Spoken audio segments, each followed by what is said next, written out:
con ella. La voz de los protagonistas. Contacto telefónico.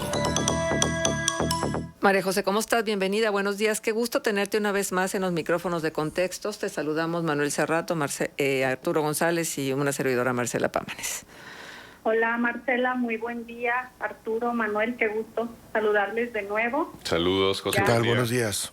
Volvimos a entrar en esta dinámica de aquí al 24, ya todos los años nos toca andar a todo. Entonces, pues muchas gracias por la invitación. Fíjate que esta necesidad de tocar el tema resulta de los análisis y las opiniones que de pronto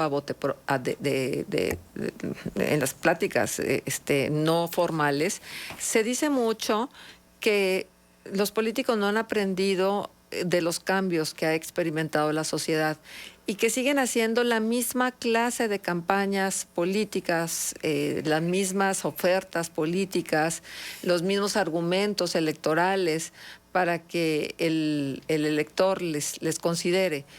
¿Te parece que está sucediendo esto hacia la distancia? Porque, bueno, en Chihuahua no hay elección, pero a la distancia, ¿cómo ves tú las cosas en relación a los procesos político-electorales que estamos viviendo ahora mismo?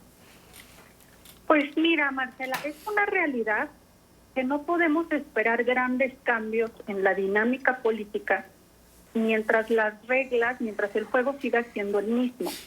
Y los vicios persisten porque las candidaturas siguen siendo el botín de las cúpulas, las boletas siguen siendo una ilusión de alternativa. Entonces, no podemos pensar que la política se va a hacer de manera distinta mientras las reglas no cambien. Yo sé que el tema de hoy no es una reforma electoral, no es una reforma en la manera en que se está presentando ahorita.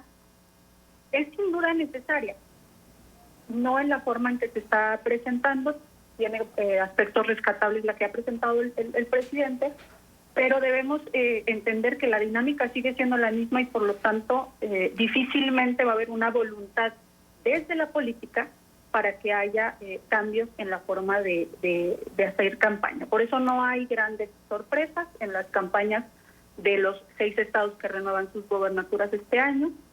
Estaremos viendo la continuidad de un proceso de avance de Morena que no ha hecho más que ir reclamando nuevos territorios y ese dique de contención panista es de la alianza, pero en realidad quienes han logrado contener son algunos gobiernos panistas que desde lo local han logrado excepciones. Entonces, yo lo que veo es un riesgo de que si la alianza gana una o dos gobernaturas, va a haber una ilusión de que sí hay una efectividad en la suma de membretes.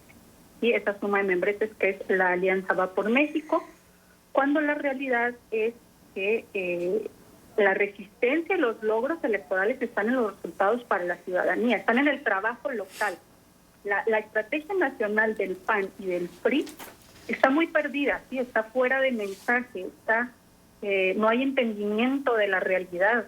Lo que tú acabas de mencionar, o sea, hay una disociación del sentir ciudadano en la forma de hacer política, porque es la política de siempre. Entonces, hay una orfandad política de quienes nunca simpatizaron con el presidente y su partido, pero hoy no entienden en eso que se ha convertido el PAN, el PRI y el PRD. ¿Sí? Que tal vez sería la única novedad, ¿no? Que partidos que antes se consideraban completamente dispares y antagónicos, en ese momento puedan, en aras de un objetivo electoral, conciliar ideologías. Claro, o sea, el marco mental de un panista tradicional le impide concebirse en alianza con el PRI, porque además a la ciudadanía no le interesa que alguien gane o pierda una elección, a la ciudadanía le interesan los resultados. Entonces dice, bueno, que gane tal, pero ¿para qué?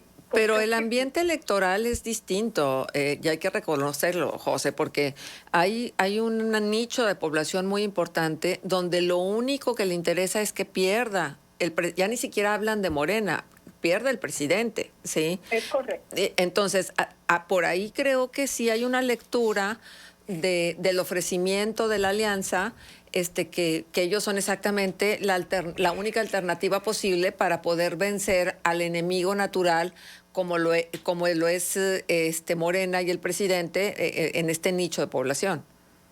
Sí, ese ha sido el discurso.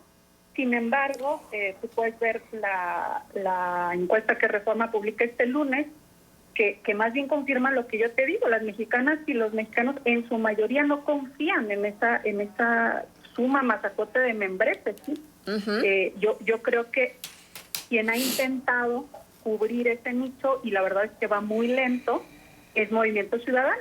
Y ellos creen que van a captar ese voto huérfano, ¿sí? Con una agenda más progresista, con una agenda que dicen más de este siglo, pero van muy despacio, ¿sí? Si tú ves las encuestas de la elección de este año, vas a comprobar lo que yo repito constantemente, porque solo en Quintana Roo, Movimiento Ciudadano probablemente alcance el doble dígito, con el doctor Pech, que es una marca personal, ¿sí? Sumada a una marca partido, que todavía no tiene la contaminación y el rechazo de la población hacia la política. A pesar de que... Solo cuando hay una marca personal Claro. fuerte. En los demás estados yo dudo, la verdad, que llegue Movimiento Ciudadano al doble dígito que se está presentando como esta alternativa. Ajá. A pesar de que Movimiento Ciudadano también tiene un origen partidista muy ligado al Partido Revolucionario Institucional, ahí está Dante Delgado, ¿no? Pero también que su argumentación, y que así lo hacen ver en sus spots propagandísticos, es que está mandando en 2 estados emblemáticos de México, Jalisco y Nuevo León. Esa es la apuesta, el fichaje de marcas personales, porque la realidad es que sí ayuda que sea un partido que se considera hasta cierto punto nuevo, o que al menos en su agenda se plantea como nuevo, pero el gran acierto del Movimiento Ciudadano ha sido el fichaje de algunos personajes, pero luego también han cometido errores graves. Pero bueno, avanzando en lo que va a ocurrir, luego el año que entra, que ustedes también van a tener elecciones allá en Coahuila, se renueva el Estado de México, ¿sí? Que es el mercado electoral más grande del país. Lo más probable es que el PRI finalmente pierda su bastión ahí más importante. No es algo que seguramente vaya a ocurrir, pero lo que ahí pase será determinante para el 2024. ¿Sí? Quien gane el Estado de México va a tener una ventaja importante, clave, ¿sí? Estratégica para el tema de la presidencia. Y hay otra característica que se debe analizar y en la que voy a insistir sobre el tema de lo local, de la importancia de la política local, y es en los casos de Hidalgo, que este año tiene sus elecciones, y ustedes, Coahuila, el año que entra, son estados que nunca ha gobernado su partido, que no es el PRI. Entonces, no podemos estar pensando en mensajes iguales. O sea, esta agenda nacional que traen el PAN y el PRI no funciona del todo. ¿Por qué? Porque hay estados que tienen una realidad local muy distinta. Sí, hay estados que ya pasaron por gobiernos de varios partidos, a diferencia de Hidalgo y Coahuila, por ejemplo, donde el PRI pues ya cumpliría sus 100 años, ¿no? Entonces hay que entender esas realidades. Y en cuanto a la ciudadanía, lo que demanda la ciudadanía, pues lo que tú decías al principio, de momento la ciudadanía lo que pide de las campañas políticas es que desaparezcan, ¿sí? Más aún, las han desaparecido ellos mismos de su vida, ¿sí? No atienden, evaden cualquier mensaje que suene político. Lo político siempre suena tan político que es muy fácil evadirlo, borrarlo de nuestro algoritmo digital y nuestro algoritmo de la vida. Entonces hay una labor titánica de hacer entender a la gente el poder que está cediendo al no participar, ¿sí? Porque no van a ser los actores políticos actuales quienes vayan en la búsqueda. ¿Por qué? Del ciudadano. ¿Por qué? Porque los escenarios de baja participación son los que permiten que estos arreglos populares bajo los que vivimos tengan una incidencia en los resultados electorales. Cuando hay una alta participación de la ciudadanía, no hay suma de membretes o de clientelas o de programa social que alcance para que la voluntad general se manifieste en los resultados. ¿Sí? Sí. Muy interesante eso que planteas, José. Buenos días, te saludo con gusto. Y eso lo vimos también, bueno, ahora con lo de la revocación de mandato, porque acá en la comarca lagunera todos los años hay elecciones, sea del lado de Coahuila, de Durango, pero todos los años se elige algo, ¿no?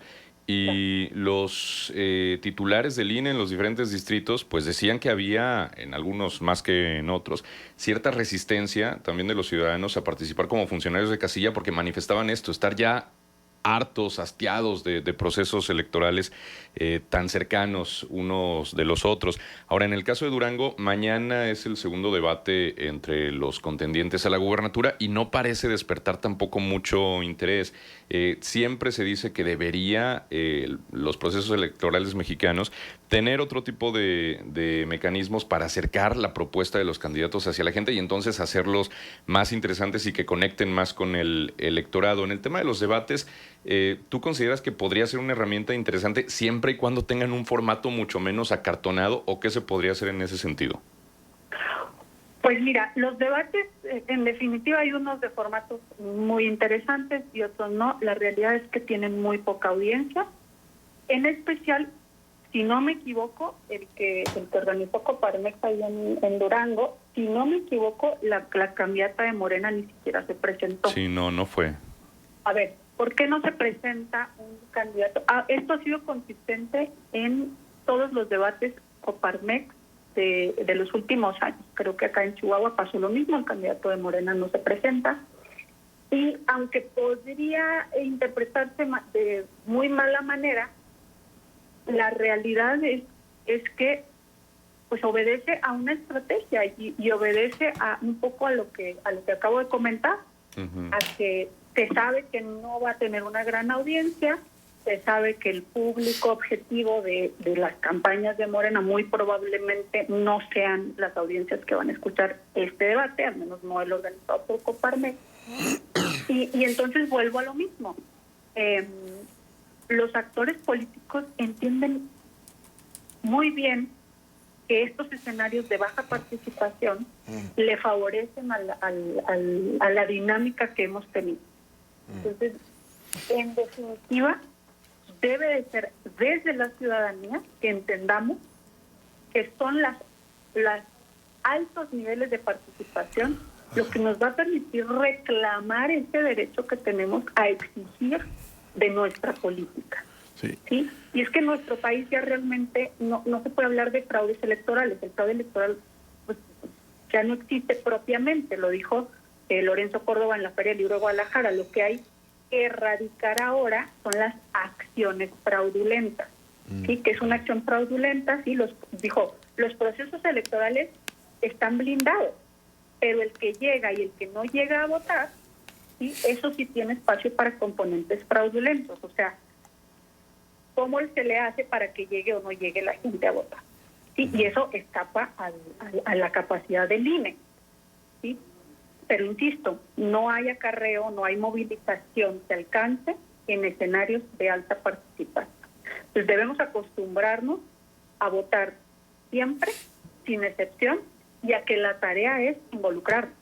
O sea, mientras la ciudadanía no nos involucremos y no exijamos, por ejemplo, algo que a mí me parece que hace falta, entre muchas otras cosas, a las reformas que se están proponiendo a las electorales, creo que la de la oposición sí lo incluye, son unas elecciones primarias, abiertas, simultáneas, obligatorias. Sí, la ciudadanización de las candidaturas que se proponen. Porque ahorita lo que tenemos son boletas, es una preselección de los mismos de siempre. Sí. Entonces, cuando nosotros incluyamos unas primarias simultáneas y obligatorias, entonces las candidaturas van a representar el sentir ciudadano. Antes de eso, cualquier reforma o cualquier intento, pues la verdad es que es una simulación. Nos queda un minuto, María José Valles, te saluda Arturo González, buenos días. Quiero preguntarte sobre en el escenario que planteas de baja participación. Al momento, así como están las cosas, ese escenario a quien más beneficia es a quien está en el poder y al que menos beneficia es al que está en la oposición, porque se trata de sumar.